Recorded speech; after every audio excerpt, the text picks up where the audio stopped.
सो देवेंद्र जी, सीधा सवालों का सिलसिला ही शुरू करते हैं। अभी मैं अपने दोस्त आपके इधर चीफ कोऑर्डिनेटर पीयूष गिरगांवकर से बात कर रहा था, तो उन्होंने मुझे इतना लंबा लिस्ट दे दिया कि Devendra ji as an infrastructure man, Devendra ji as the water man, कि हमारे पास जल युग शिविर की हम लोग बात कर सकते हैं, अटल सेतु सेल्फी पॉइंट कैसे बन गया है लोगों के लिए, उसकी बात कर सकते हैं, समृद्धि मार्ग की बात कर सकते हैं। ये सारे जो इंफ्रा मैन, वाटर मैन, ये सब मिल के क्या does it make Devendra Fadnavis the सुशासन मैन, मोदी सुशासन मैन? देखिए, मैं इतना ही कहूँगा कि ये सारी चीज़ें जो हम कर पाए वो केवल जो इंस्पिरेशन हमें मोदी जी के माध्यम से मिली और जो सपोर्ट मोदी जी के माध्यम से मिला, उसी के कारण हम सारी ये चीज़ें कर पाए। क्योंकि मैं कहना चाहता हूँ कि जितने इंफ्रास्ट्रक्चर प्रोजेक्ट मैंने किए, इसमें से कोई भी नया नहीं है। जिस अटल सेतु की आपने बात करी, अटल सेतु का प्लानिंग हुआ था 1972 में। उसके बाद 1982 में उस पर एक कमेटी बनी जिसने एक रिपोर्ट दिया। 1992 में जीआरडी टाटा की कमेटी बनी जिसने कहा कि इस प्रकार से ब्रिज बन सकता है, लेकिन वो नहीं बन पाया। बस उसके ऊपर चर्चाएं होती रही। और जिस समय मैं मुख्यमंत्री बना, उस समय जब मैंने ये देखा कि हम मुंबई आज क्यों लूज़ कर रही है, मुंबई बेंगलोर बड़ा हो रहा है, हैदराबाद बड़ा हो रहा है, मुंबई क्या लैक कर रही है, तो ध्यान में आया कि मुंबई में स्पेस ही नहीं है। इसलिए रेंटल्स इतने बढ़ गए कि अब मुंबई अनअफोर्डेबल हो गया। अब यहाँ पर टेक बिजनेस नहीं आ सकता। और अगर मुंबई को वापस उसी पोजीशन पे लाना है तो हमको मुंबई में लैंड क्रिएट करनी पड़ेगी, जो इम्पॉसिबल है। लेकिन अगर ये ब्रिज हम क्रिएट करते हैं तो हम मुंबई से 3 गुना बड़ी मुंबई बना सकते हैं, जहाँ पर मुंबई से हम 20 मिनट में पहुँच सकते हैं। और हमने ये तय किया कि ये ब्रिज हम बनाएंगे। और मैं बहुत गर्व के साथ कहता हूँ कि हमने मात्र 2 वर्षों में उसके सारे परमिशंस हमने प्राप्त किए।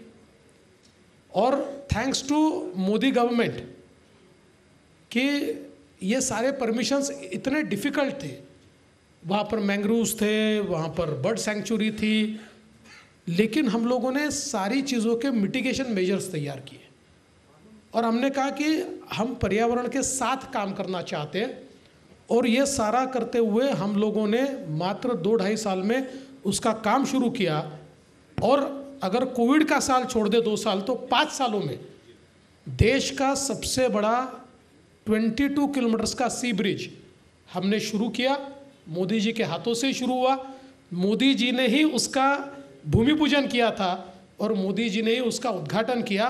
और अब परिस्थिति यह है कि व्यक्ति पहले अगर कुलाबा से निकलता था तो 2.5 घंटे बाद अपने गंतव्य पे पहुंचता था, वो व्यक्ति मात्र 20 से 25 मिनट में पहुंच रहा है। और अभी उसके कुछ आर्म्स और बनेंगे, कुछ अंडर पासेस बनेंगे, उसके बाद सीमलेस ट्रैफिक हो जाएगा। तो मुंबई में और नई मुंबई में कोई डिफरेंस ही नहीं पता चलेगा।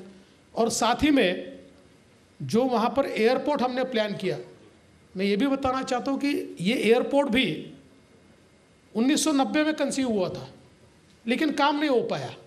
बट यही तो मुद्दा है कि काम क्यों नहीं हो पाया, और सुशासन का शायद यही मापदंड है। सुशासन इससे अलग कुछ हो ही नहीं सकता, क्योंकि हमारे यहाँ केवल प्लान्स बनते थे, डिस्कशन होता था। मुझे याद है कि हर वर्ष टाइम्स ऑफ इंडिया में एक बड़ा हमको एक पुलिये का चित्र देखने को मिलता था, और ट्रांस हार्बर लिंक ये बनेगा और कैसे जुड़ेगा। हमको देखने को मिलता था कि कैसे न्यू मुंबई एयरपोर्ट बनेगा तो मुंबई को सहूलियत मिलेगी। होता कुछ नहीं था। हमने उसमें की अड़चनें समझ ली, तकलीफ़ें समझी, और उन तकलीफ़ों को कैसे दूर किया जाए। मैंने देखिए, सुशासन का एक मॉडल ये है कि मैंने ये देखा, आदरणीय प्रधानमंत्री जी एक वीडियो कॉन्फ्रेंसिंग लेते हैं, प्रगति उसको कहते हैं, और ये बहुत मैं ऐसा मानता हूँ कि सबके लिए सुनने लायक है। अब ये जो न्यू मुंबई का एयरपोर्ट मुझे करना था, इसमें से 8 एनओसीज केंद्र सरकार से मुझे लेनी थी, 8 अलग अलग विभागों से, और जो पिछले 15 सालों में नहीं आई थी। तो मैंने प्रगति में उसको लिस्ट आउट किया और प्रधानमंत्री जी ने उसको लिस्टिंग करके जिस समय प्रगति की मीटिंग लगाई उसके एक दिन पहले 8 में से 7 एनओसी मुझे मिल गई। और प्रधानमंत्री जी ने पूछा ये 8वीं क्यों नहीं मिली, तो उन्होंने कहा कि इसके लिए 2 महीने का नोटिस देना पड़ता है, वो हमने दे दिया है, हम तुरंत देंगे। और 2 महीने क्या 1.25 महीने में मुझे वो भी एनओसी मिल गई, 8 एनओसी मिली, और हम न्यू मुंबई एयरपोर्ट का काम शुरू कर पाए, जिसका अभी हम इस साल के अंत में उद्घाटन करेंगे। तो वो मॉडल सुशासन का मैंने स्वीकारा और मैंने हमारे यहाँ वॉर रूम शुरू की। और ये वॉर रूम का कॉन्सेप्ट ये था कि मुंबई में कोई काम करना है, देश में कोई महाराष्ट्र में कोई काम, मैं मुंबई का उदाहरण देता हूँ। मुंबई में केंद्र सरकार और राज्य सरकार की 18 एजेंसीज काम करती है। For one single project you require 18 NOCs. और आपको तो पता है अपने हर डिपार्टमेंट को वो अपनी प्राइवेट प्रॉपर्टी लगती है, कोई फाइल पहुंचती है तो जितने ज़्यादा समय उस पर बैठ पाए उतना अच्छा। इस प्रकार के लोगों की एक आदत होती है। तो मैंने ये वॉर रूम में कॉन्सेप्ट रखा कि भाई जितने स्टेक होल्डर्स हैं, केंद्र के हो राज्य के हो, all department will sit there. और वहीं पर मैं उस दिन सबको बुलाता था और कहता था बताइए आपके प्रॉब्लम्स क्या है, आज यहाँ प्रॉब्लम सॉल्व कीजिए और यहाँ के यहाँ आप सारी एनओसीज दीजिए और इसको मान्यता दीजिए। उस मॉडल का फ़ायदा ये हुआ, हमारी जो मुंबई की पहली मेट्रो बनी वो मेट्रो को 11 साल लगे, 11 साल, क्योंकि उसको मान्यता मिलने के लिए 5-6 साल लगे।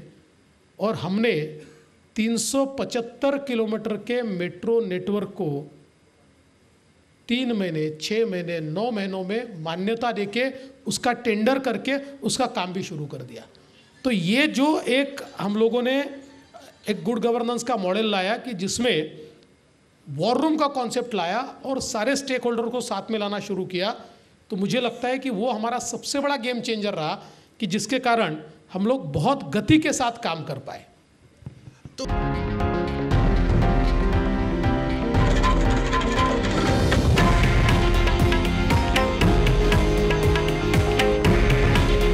हे आहे देशातील नंबर 1 न्यूज नेटवर्क आणि आपण पाहत आहात TV9 मराठी।